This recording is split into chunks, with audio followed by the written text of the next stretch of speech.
Barreessaa fi walaleessaan Faadil Sheek Jamaal yookiin Sanyii. Abdii qopheen eenyu wal nu gaafachiisu gooticha walaloon diina garaa raasu lammii cunqurfame qabsootti hiriirsu mirga abbaa biyyummaa kan lammii barsiisu.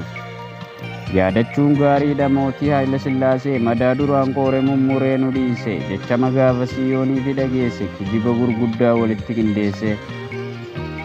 Afaan reediyoo cabsa jechuun soba bittinneesse afaan keenya qulqulluu maqaa isaa tureesse jibbansa nuuf qabu garatti yoombiise qomasaa rukutee ifatti mul'ise.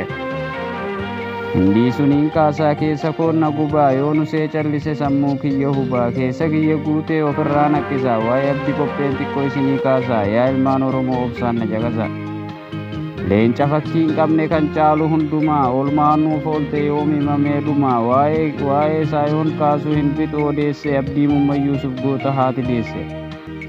Abdii Mummayyuusuf soqatti dhalate akkuma ijoollee burraaqee taphate roorroo uummata isaa argaati guddate kan ijaan hin argin manguddoo gaafate.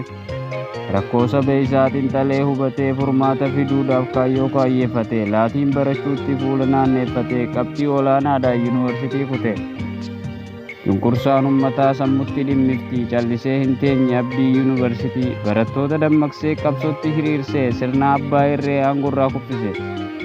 Sirni Haayilee kufnaan dargiin itti taree ilmaan Oromoodhaa cunqursaan dararee mootummoota lameen bineensa fakkeessee Abdiin gadi taa'ee walaloo barreesse akka jajjabaannu dhaamsanuuf dabarse. Jecha Haayila Sillaasee Abdii yoom dagatee qalamaaf waraqaa harkatti qabatee walaloof yadaloo miidhagsee dubbate akka afaan Oromoo reediyoon cabsine ittiin walaleessee ittiin yadaleessee ittiin geerarsee yaaliidhaan mirkanse.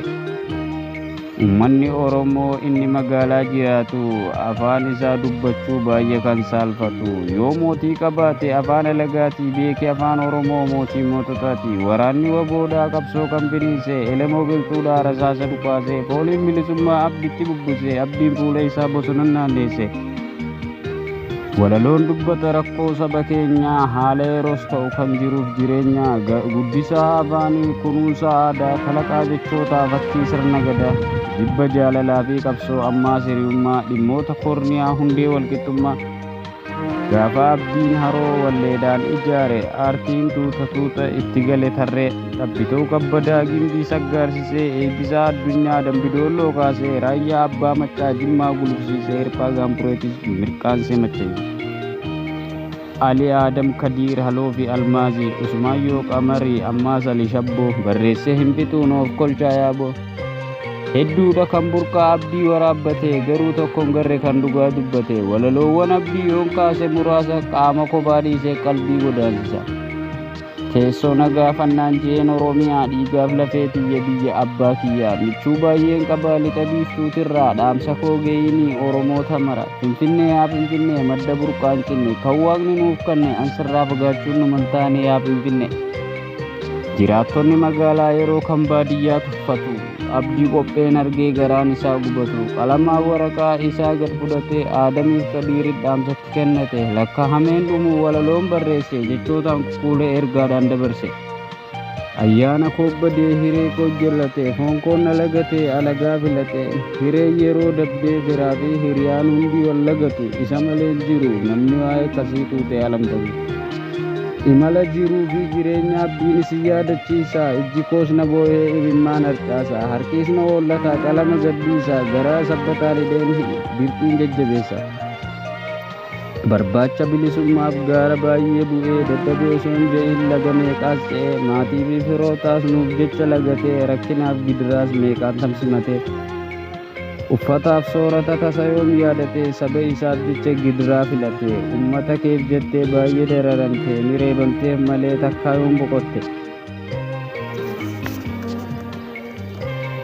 Roorroof biyyaa baatee qananiin filanne sabaaf wareegamuus lubbuu hin qusanne jireenya dhuunfaa keef takkaa yoom rakkatte sabaaf osoo jettuun lubbuun kee dabarte silaa duuti hamtuun tokkorraa hin ooltu hedduudha gaddine gaafa ati duutu.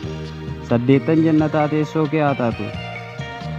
Bara leenci du'e sardiidaaf faarfamaa akkamiin dhabama siidaan goota cimaa sirba afaan Oromoof abdi qopheen mootii dhugaan isaa badduu seenaan ni jiraatti ani gaafiin qaba yaa Oromoo sirraa gaafii kiyyaan jalqabamee naaf kennaa jarra. Warri biyya keessaaf kan jirtan biyya ormaa nama seenaa hojjete galanni dagachuma warra aartii fideef siidaatu dhaabbata goota aartii fideef akkamiin dagatta. Barreessee fixuudhaaf waa'ee goota kanaa an dandeettiin qabu humni koo gaxaana walaloo kiyyaarraa asittiin gabaabsa yoon hin dogongorees karatti na deebisa. Waan na dhaggeeffattaniif galata.